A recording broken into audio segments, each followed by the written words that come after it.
हमारे पास फाइनेंस का टॉपिक वैसे भी इंपॉर्टेंट है वेटेज के लिहाज से। इसमें से तकरीबन 20 to 30 मार्क्स का पेपर आ जाता है। आई कैप ने तो 20 का ही कहा है, 25 तक भी चला जाता है, मतलब मिनिमम 20 मार्क्स का पेपर इसमें से कवर हो जाता है। चैप्टर्स के लिहाज से 2 चैप्टर है, चैप्टर नंबर 5 और चैप्टर नंबर 6। आई कैप की जो करंट बुक है उसके लिहाज से 2 चैप्टर हैं इसके, 5+। तो हम चैप्टर वाइज नहीं पढ़ेंगे, हम टॉपिक वाइज पढ़ेंगे। मतलब इसमें कॉन्सेप्ट बाय कॉन्सेप्ट हम कवर करते जाएंगे कि जिस तरह से आप लोगों की स्ट्रेंथ इंप्रूव होती जाएगी वैसे वैसे अगले कॉन्सेप्ट पे हम जाते जाएंगे। तो इसमें फाइनेंस का लफ्जी मतलब तो हमने कल थोड़ा सा इसके ऊपर डिस्कशन की थी कि किसी को पैसे उधार पे देना या किसी से उधार पे लेना, किसी को उधार देना या किसी से उधार लेना, चाहे पैसा या कोई और चीज। अब इसके अंदर 2 चीजें कवर होती हैं। एक बात आपने पहले यह समझना है कि हमने किसी को एक दिन के लिए भी पैसा देना है ना, तो उससे उसका रेंट लेना है, मतलब उसको इस्तेमाल करने का रेंट भी लेंगे और अपने पैसे भी वापस लेंगे।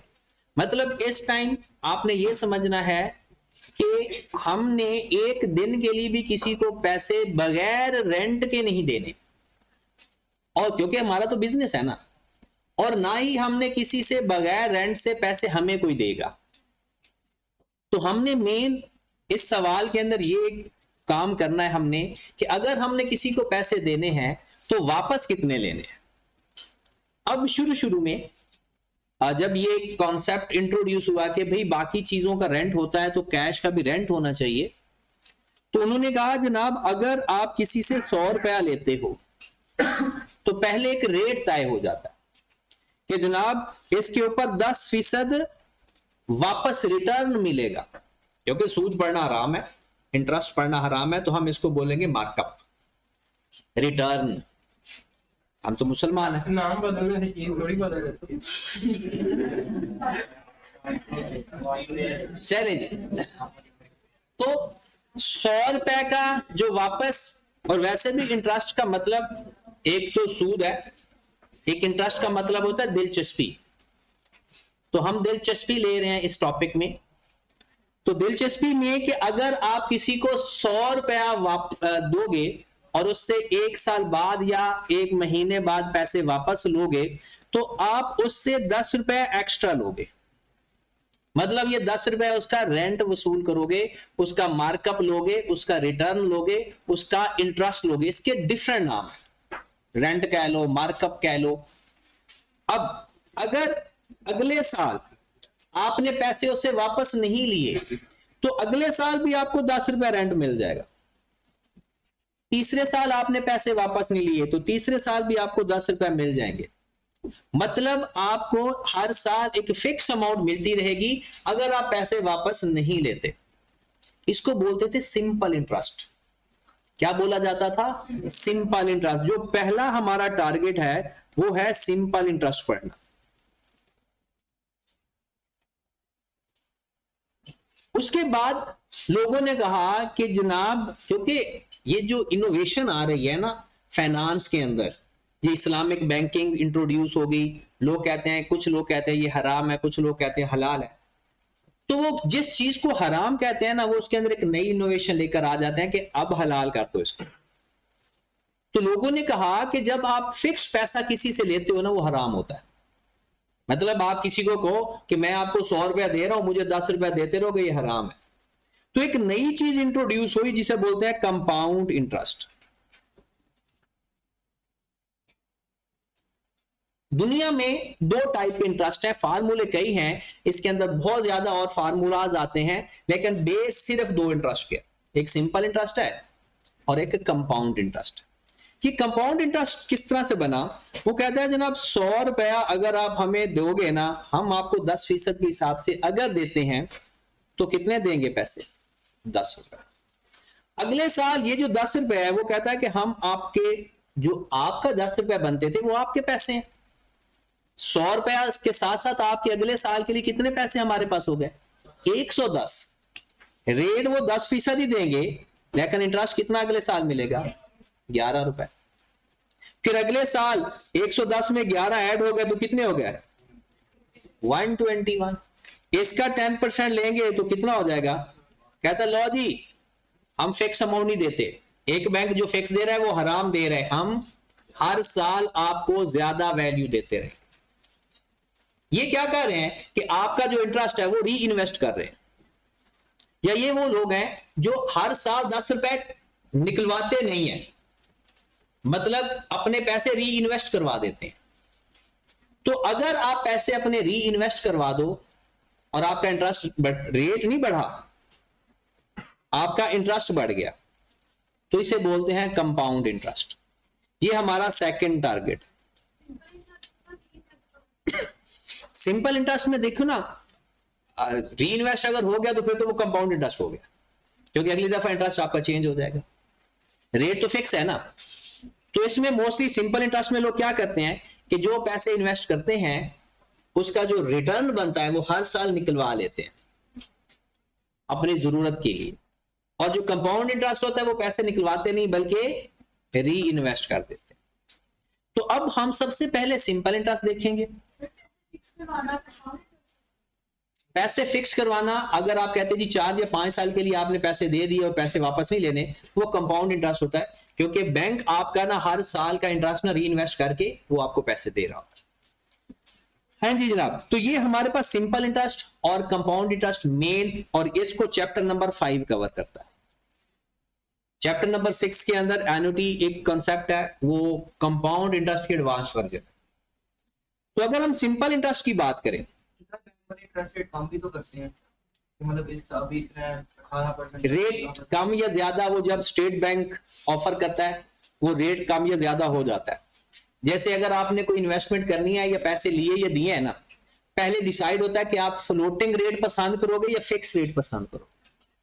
फ्लोटिंग रेट का मतलब होता है कि आपने जितने भी पैसे रखे हैं ना, हर साल जो स्टेट बैंक अनाउंस करेगा रेट, वो उसमें प्लस माइनस 2-3% करके चार्ज होगा।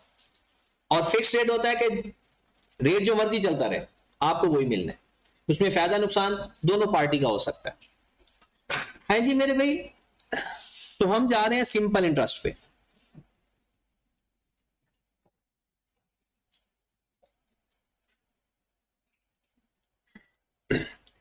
सिंपल इंटरेस्ट से मुराद यह है कि अगर हमने किसी को ₹100 दिया, वो हमें इसके ऊपर क्या रेट दे रहा है? 10%। तो कितना हो गया पैसा? ₹10। अगले साल भी कितने मिलेंगे? जितने साल मर्जी आपका पैसा पड़ा रहेगा, आपको एक फिक्स अमाउंट मिलती रहेगी।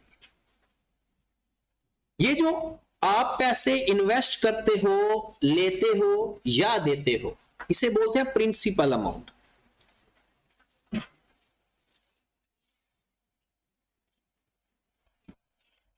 क्या बोला जाता है इसको? प्रिंसिपल अमाउंट, या इसका एक नाम होता है प्रेजेंट वैल्यू। प्रिंसिपल अमाउंट या प्रेजेंट वैल्यू, इसको हम कहते हैं borrowed मनी, borrowed या इन्वेस्ट या लेंडिंग। क्या मतलब है? आप किसी से पैसे जो आज ले रहे हो वो आज की वैल्यू होगी उस पैसे की, आप इन्वेस्ट कर रहे हो तो आज कर रहे हो। और लेंडिंग का मतलब क्या होता है? किसी को उधार देना।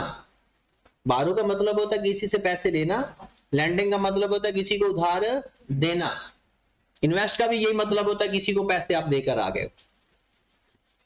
तो इस जो पैसे हम जमा करवाएंगे उसको प्रिंसिपल अमाउंट, प्रेजेंट वैल्यू या बोरोड अमाउंट, और इसको डिनोट किया जाता है पी से या P.V से। जिस रेट के ऊपर आप इन्वेस्ट करते हो इसे बोलते हैं रेट ऑफ इंटरेस्ट।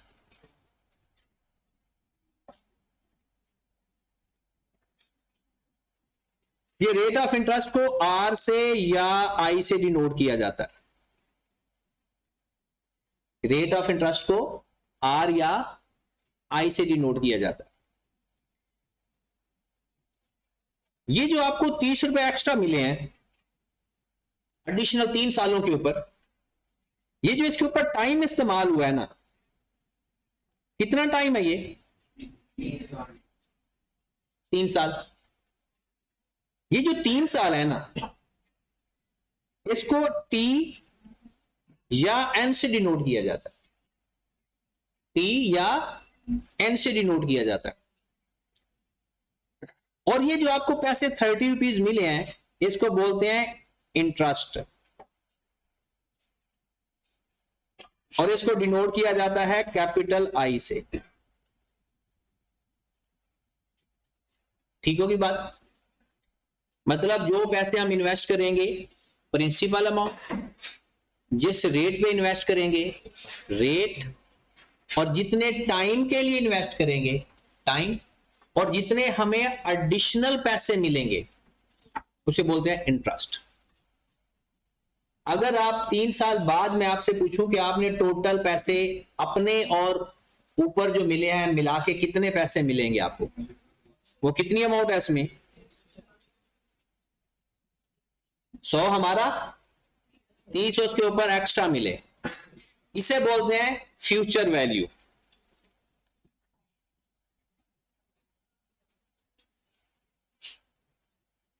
क्या बोलोगे इसके? फ्यूचर वैल्यू, या इसको बोलोगे मैच्योर अमाउंट।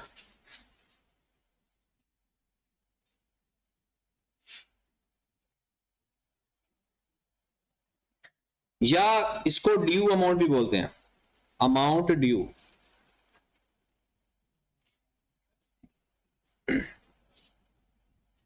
ये इसके नाम है। इसके अब डिफरेंट मतलब है। आज जिसकी वैल्यू 100 रुपए है, 3 साल बाद वो चीज 130 रुपए की होगी। इसका एक मतलब ये भी बनता है, आज जिसकी वैल्यू 100 रुपए है, 3 साल बाद उस चीज की वैल्यू कितनी हो जाएगी? 130 रुपए। इसका मतलब ये हुआ कि अगर आप भी किसी को 100 रुपया दो तो वापस कितने लो? 130 रुपए। कि चीजें महंगी हो गई हैं। जैसे अगर आज एक कपड़े की कीमत 500 रुपए है, तो 3 साल बाद कपड़े की कीमत भी बढ़ जाएगी, तो आपके पैसे की वैल्यू खराब ना हो जाए कहीं।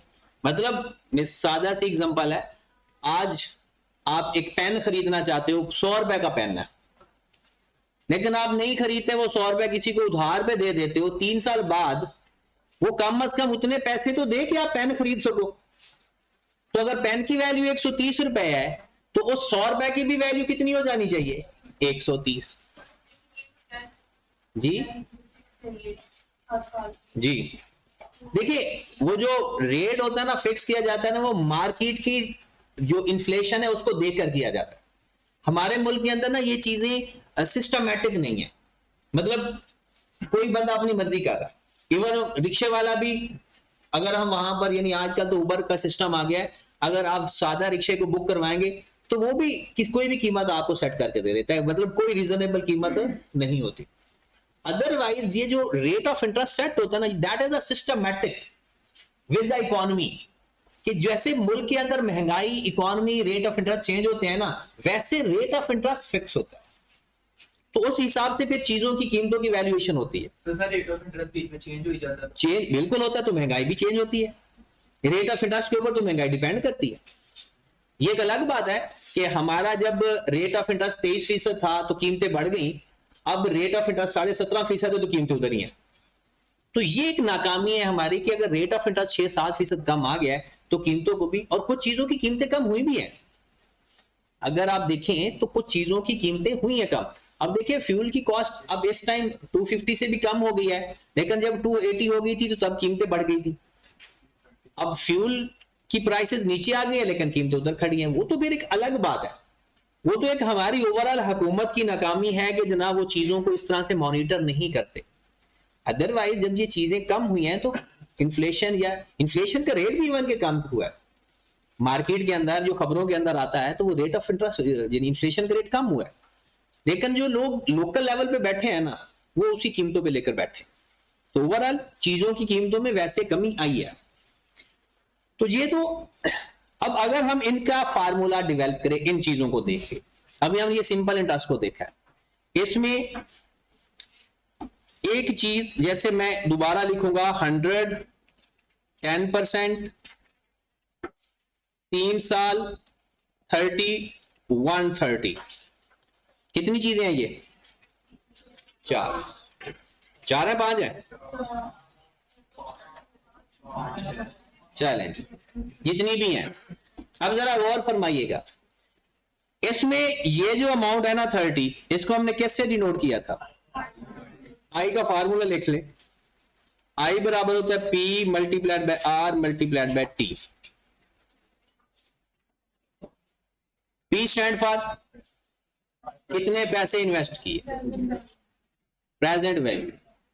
R stand for rate of interest. T stand for कितने टाइम के लिए पैसे दिए। अगर मैं इस फार्मूले में 100 पुट कर दूं मल्टीप्लाइड बाय 10% कर दूं और मल्टीप्लाइड बाय 3 कर दूं तो आप देखेंगे आंसर हमारा 30 आएगा।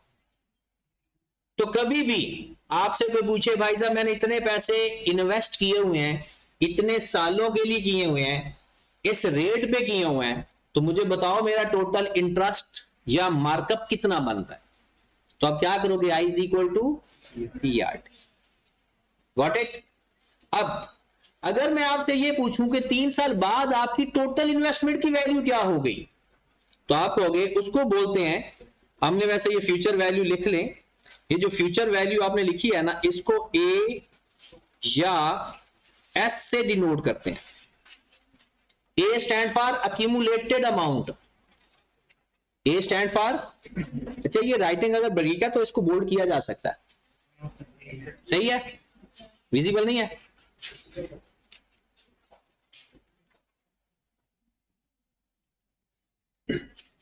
हाँ जी, तो A या S किसे बोलते हैं, future value, total sum, total amount, accumulated amount, ये इसके नाम है। इसको डिनोट कैसे किया जाता है, A से। अब जरा ध्यान से देखिएगा, आई का फार्मूला तो आप सबको याद हो गया होगा, आई किसके बराबर है, PRT। अब जरा ए के बारे में भी सुन लें, टोटल फंड या फ्यूचर वैल्यू P प्लस आई, P प्लस, ये कोई फार्मूला नहीं है, वैसे हमें पता है कि हमने 100 रुपया दिया प्लस हमें कितना मिला 30। अगर हम इसको मजीद एक स्टेप ले जाएं तो P प्लस आई को लिख सकते हैं PRT।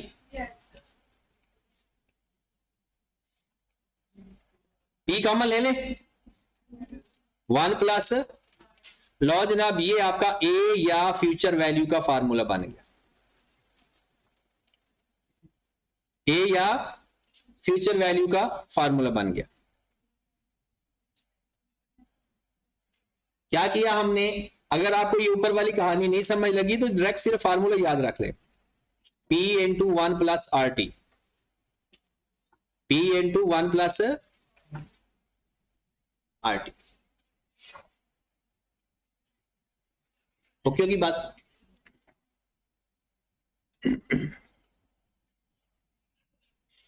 दो फार्मूले हो गए, एक हो गया I is equal to PRT और एक फार्मूला हो गया हमारे पास A is equal to P into 1 plus. तो पूरे सिंपल इंटरेस्ट के अंदर इनके रिलेशन से हमने सवाल हल करने हैं, इन दो फार्मूलाज के रिलेशन से सारे सवाल हल होने हैं। आगे कॉन्सेप्ट है, फार्मूला सिंपल इंटरेस्ट का और कोई नहीं है। तो अगर मैं आपसे बिल्कुल बेसिक सवालों से स्टार्ट करते हैं कि an amount invested rupees 12,000 at the rate of 12% for 3 years,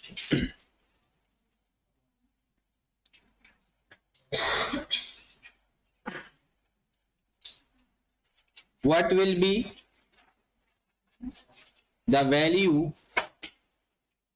gain after 3 years?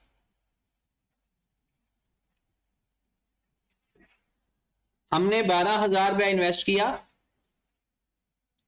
12% के रेट के ऊपर 3 साल के लिए। हमें 3 साल बाद क्या वैल्यू मिलेगी? What will be the value gain after?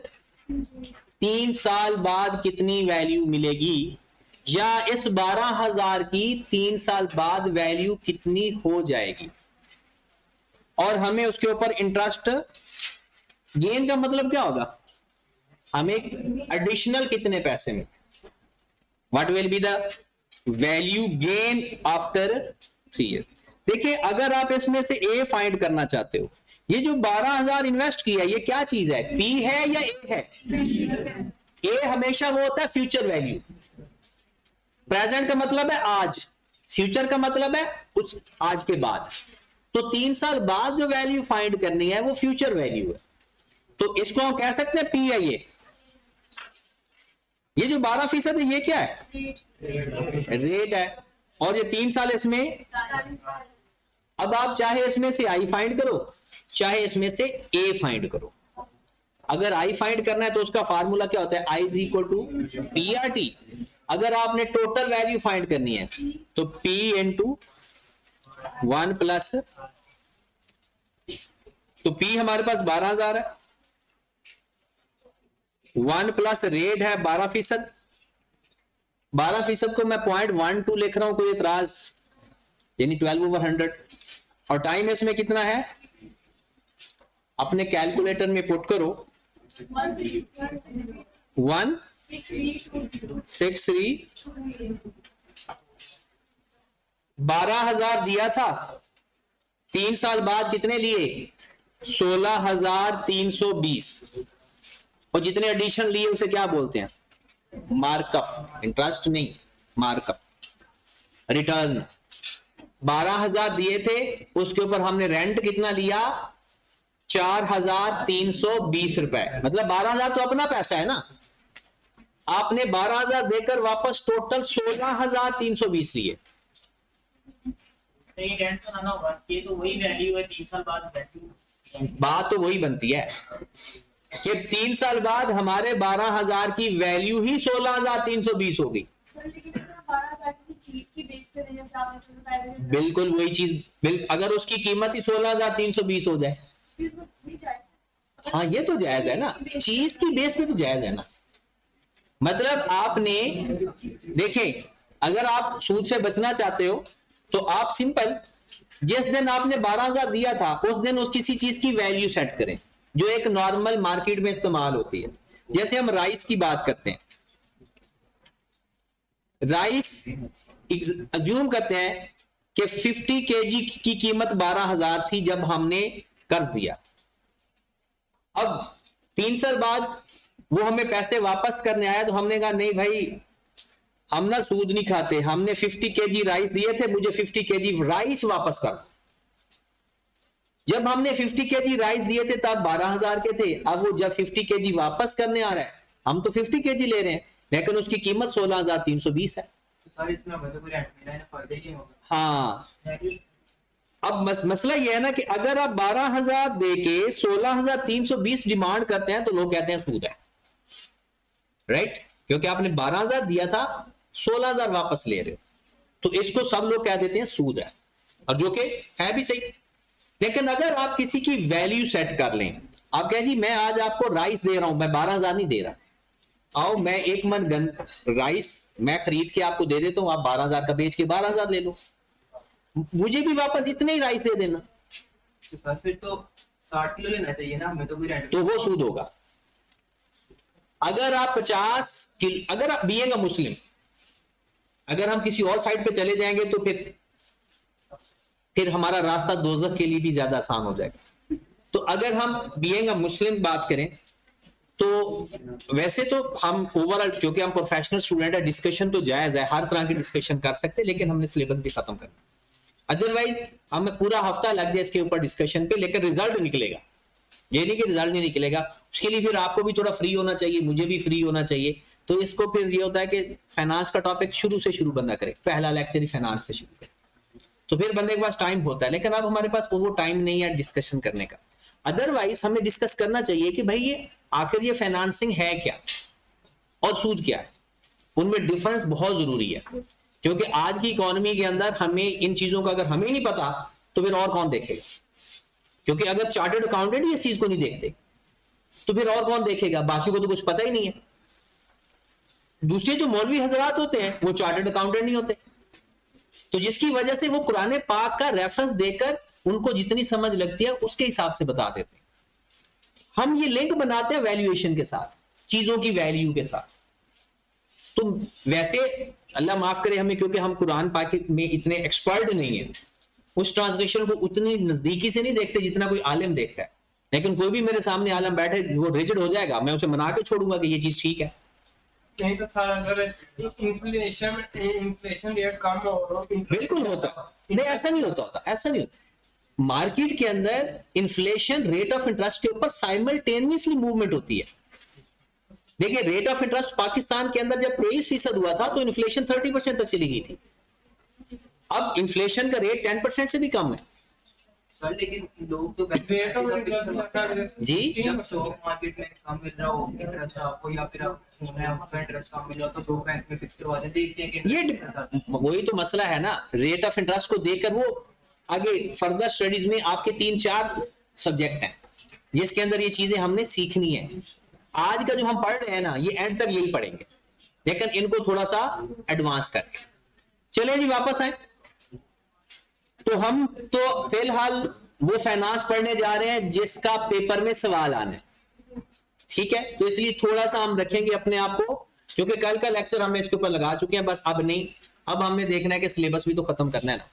तो मेरे भाई आपने 12,000 देकर उसके ऊपर जितने एडिशनल पैसे लोगे वो सारा इंटरेस्ट हो, जितने पैसे देंगे उसके ऊपर जितना पैसा एक्स्ट्रा लेंगे दैट इज इंटरेस्ट। तो इसमें इंटरेस्ट कितना हुआ 4,300। अगर आप अपने फार्मूले से निकालना चाहते हो I is equal to P R T, तब भी वही आएगा। क्योंकि समझना है ना कि ये नहीं कि अगर ये सवाल करने के बाद भी आप फार्मूला लगाकर इंटरेस्ट फाइंड कर रहे हो तो वैसे ही आएगा आपको फेल कर देना चाहिए। मतलब आपको पता ही नहीं है कि आप कर क्या रहे हो। मतलब उसने आपसे पहले पूछा फ्यूचर वैल्यू, आपने फाइंड कर ली, फिर उसने पूछा इंटरेस्ट, आपने क्या जी I is equal to P R T 12,000 multiplied by 12% multiplied by 3 is equal to 4,320। वो भाई मेरे तो ये क्या था, यहां से भी तो आप बता सकते थे डायरेक्ट, तो अब यहां से ही बताएं। इतनी कॉमन सेंस हमने एनहांस करनी है कि चीजें हमें सही पता होनी चाहिए, सिर्फ फार्मूलों को ही रट्टा नहीं लगाना। ठीक होगी बात। तो 12,000 देकर जितने पैसे वापस लेंगे उसे बोलते हैं फ्यूचर वैल्यू, और जितने एक्स्ट्रा लेंगे उसे बोलते हैं इंटरेस्ट। मार्कअप कोई क्या देता है, कोई इंटरेस्ट क्या देता है, कोई रिटर्न क्या देता है कि रिटर्न ऑन इन्वेस्टमेंट, कि मैंने जो इन्वेस्टमेंट की थी उसके ऊपर मुझे रिटर्न मिला है, मुझे फायदा मिला है। ठीक होगी बात। अगला एक सवाल करते हैं। An amount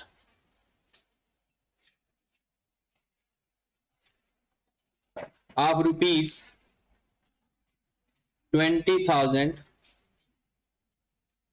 invest at the rate of 15%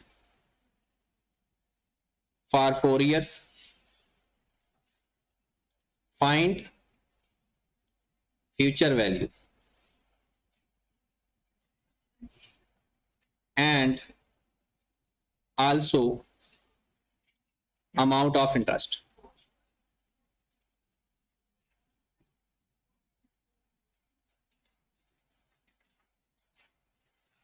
An amount of rupees 20,000 invest at the rate of 15% for 4 years. Find future value and also amount of interest. जल्दी से जरा इसको हल करो।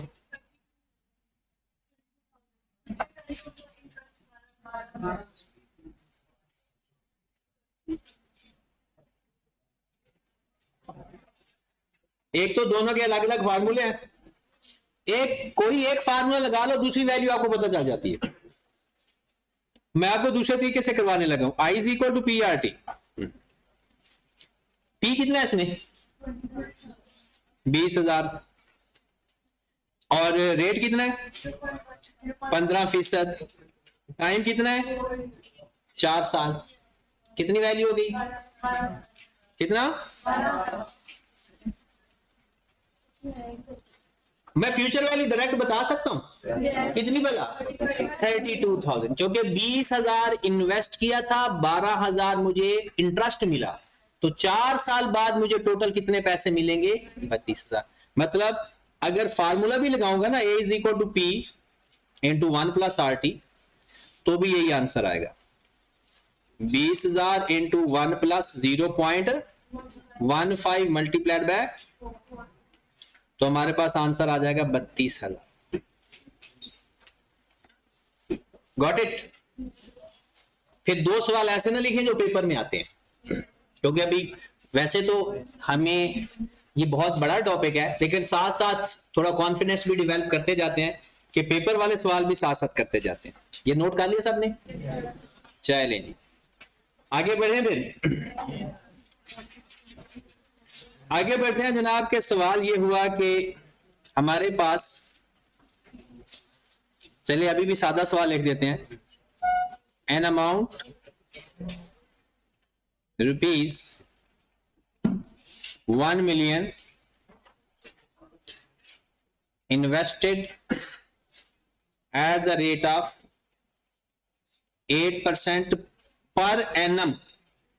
P डॉट ए को क्या बोलते हैं पर एनम, मतलब सालाना rate. For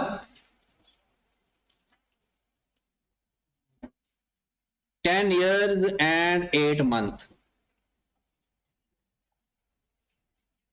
10 years and find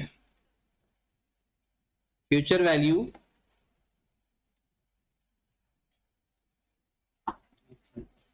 हाँ जी। तो पेपर में सवाल ईयर्स और मंथ का मिक्स होके आता है, तो ये कोई बड़ी बला नहीं है। आपने टाइम की जगह कुछ इस तरह से लिख देना है, आसान हो जाएगा काम। टाइम की जगह क्या लिख देना है, अगर मंथ और साल आ जाए इकट्ठे सिंपल इंटरेस्ट के अंदर, तो आपने टाइम के अंदर लिखना है ईयर प्लस मंथ ओवर 12।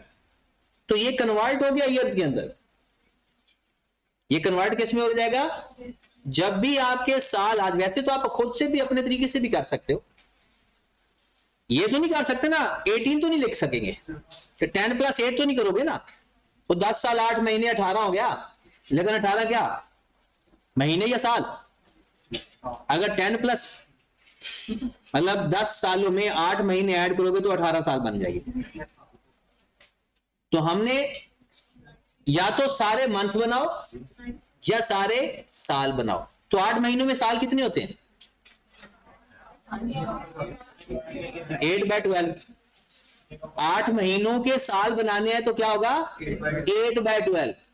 परेशान नहीं होते। अगर कोई आपको कहे ना एक दिन में कितने साल होते हैं, तो 1/365। एक मंथ में कितने साल होते हैं 1/12। 8 महीनों के कितने साल बनते हैं 8/12। तो मेरे भाई ये आपके पास टाइम आ गया। तो अब जब हम फार्मूला लगाएंगे A is equal to P into 1 plus R T, तो 1 million into 1 plus 0.08 into 10 plus 8 by, अगर कैलकुलेटर में पुट करोगे तो 2 दफा ब्रैकेट क्लोज करोगे, पहली ब्रैकेट इसकी, दूसरी ब्रैकेट पहले वाली।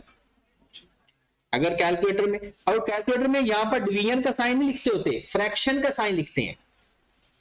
कितनी वैल्यू आ रही है किसने फाइंड किया हो तो 185 333 जी मेरे भाई।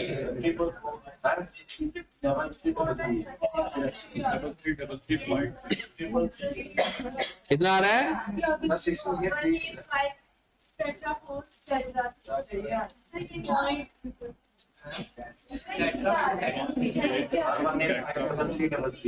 One eight,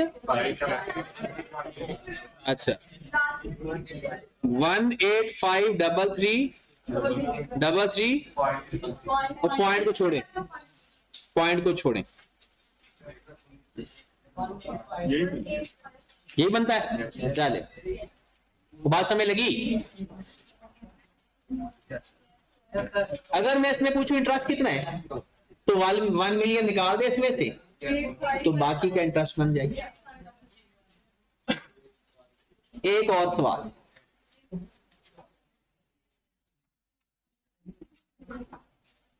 paper point of view से अगर मैं बताऊं तो सिंपल इंटरेस्ट बस इतना किया है, लेकिन हमने इसके ऊपर बहुत ज्यादा चीजें एक्सपेरिमेंट करनी है ताकि जो कंपाउंड इंटरेस्ट है ना वो हमारा इसके साथ ही कवर हो जाए। तो सवाल लिखें फिर, an amount of ₹90,000 invest at the rate of 1.5% per month for 5 years and 4 months. Find future value.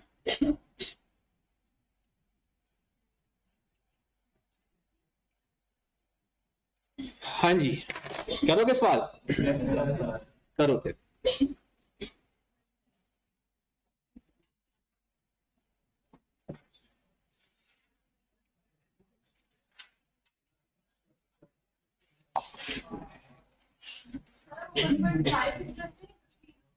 One 1.5% per month.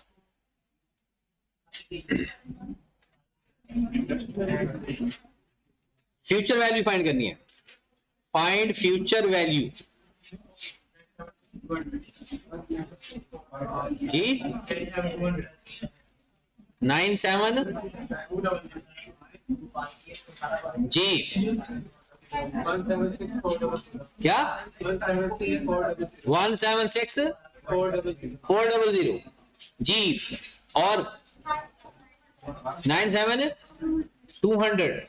अब जरा देखें, मुझे फ्यूचर वैल्यू चाहिए। फ्यूचर वैल्यू का फॉर्मूला है A is equal to P into 1 plus P कितना है 90,000, 1 plus rate कितना है 0.18, रेट कितना है 0.18। ये जो रेट है ये पर मंथ है, साल भी ईयर में तो रेट भी ईयर में, तो 1.5 को 12 से मल्टीप्लाई कर देंगे तो ये आ जाएगा 18%। उसको जैसे मर्जी कर लो, असल जो स्टैंडर्ड होता है ना वो ईयर में हल करना होता है। तो आपका रेट और टाइम का बेस सेम होना चाहिए। अगर टाइम ईयर्स में है तो रेट भी ईयर्स में, अगर टाइम और सारा मंथ में लेते हो तो रेट भी मंथ में। रेट पर मंथ ले रहे हो और टाइम की जगह 5 साल 4 महीने ले रहे हो, मतलब टाइम आप ले रहे हो ना 5 साल 5 + 4/12 लिखा होगा आपने, ऐसा किया है ना। वो मंथ बना लो या रेट चेंज कर लो, ये साल बन गया तो ये भी साल का रेट हो गया। तो याद रखिए बेस्ट तरीका होता है कि किसी भी चीज को ना साल में लेकर जाना। तो टाइम को हम ईयर्स में लिख लेते हैं 5 + 4/12 और जो रेट है उसको सालाना बना देते हैं। एक महीने का गिवन है तो 12 महीनों का कर लेते हैं। या दूसरा तरीका कार क्या था कि आप रेट को 1.5 रहने दो, फिर महीने बन जाए। महीने कितने बन रहे हैं 64, तो फिर टाइम की जगह 64 लोगे। तो टाइम और रेट दोनों का बेस सेम होना चाहिए। तो कितना आंसर आ गया 174। बात समझ लगी? तो आज का हमारा इतना ही काम है और इसकी जो असाइन मतलब आज के जो क्वेश्चन हैं वो मैं आपको शेयर कर दूंगा आपके ग्रुप के अंदर, जो आपने करके आने होंगे कल।